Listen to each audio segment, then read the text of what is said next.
एक रहस्यमय व्यक्ति शिखंडी। महाभारत में शिखंडी का नाम आप सभी ने सुना होगा। शिखंडी को उसके पिता द्रुपद ने एक पुरुष की तरह पाला था, तो स्वाभाविक है कि उसका विवाह किसी स्त्री से ही किया जाना चाहिए, और ऐसा ही हुआ। लेकिन शिखंडी की पत्नी को शिखंडी की इस वास्तविकता का पता चला तो वो शिखंडी को छोड़कर अपने पिता के घर चली गई। उनके क्रोधित पिता ने द्रुपद के विनाश की चेतावनी दे दी। हताश शिखंडी एक जंगल में जाकर आत्महत्या करने लगी। तभी एक यक्ष ने वहां उपस्थित होकर शिखंडी की स्थिति पर दया करते हुए उसे रात भर के लिए अपना लिंग उसे दे दिया, ताकि वो अपना पुरुषत्व सिद्ध कर सके। हालांकि यक्ष की इस हरकत से यक्षपति कुबेर महाराज नाराज हो गए और उन्होंने उस यक्ष को श्राप दे दिया कि शिखंडी के जीते जी उसे अपना लिंग वापस नहीं मिल पाएगा। यही शिखंडी महाभारत में पितामह भीष्म के घायल होने और अंततः उनकी मृत्यु का कारण बनी। दरअसल शिखंडी पिछले जन्म में अम्बा नामक राजकुमारी थी, जिसकी 2 बहनों के साथ पितामह भीष्म ने अपहरण कर लिया था। भीष्म इन बहनों की शादी शारीरिक रूप से असक्षम अपने अनुज विचित्रवीर्य से करना चाहते थे।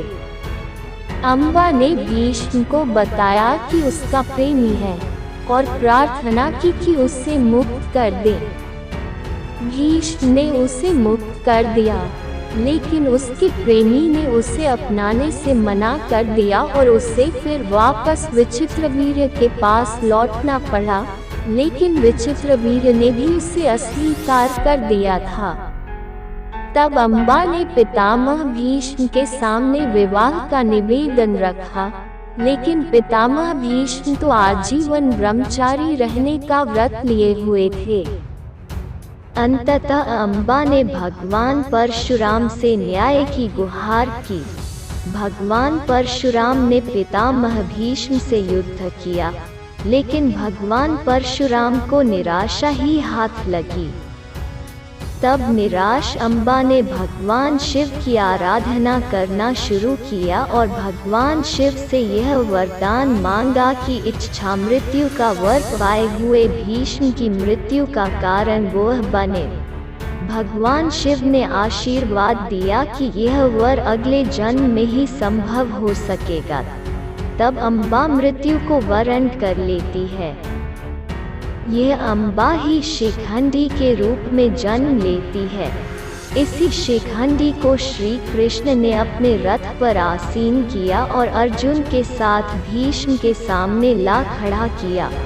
पितामह भीष्म ने श्री कृष्ण पर युद्ध धर्म के विरुद्ध आचरण करने का आरोप लगाते हुए एक स्त्री पर वार करने से मना कर दिया और अपना धनुष नीचे रख दिया।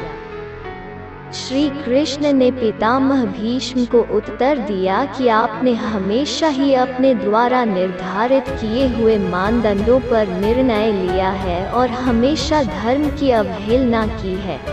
आज भी उन्हीं मानदंडों पर वे शिखंडी को स्त्री बता रहे हैं, जिसका पालन उसके पिता द्रुपद ने पुरुष की तरह किया है, और उसके पास यक्ष का दिया हुआ पुरुष लिंग भी है।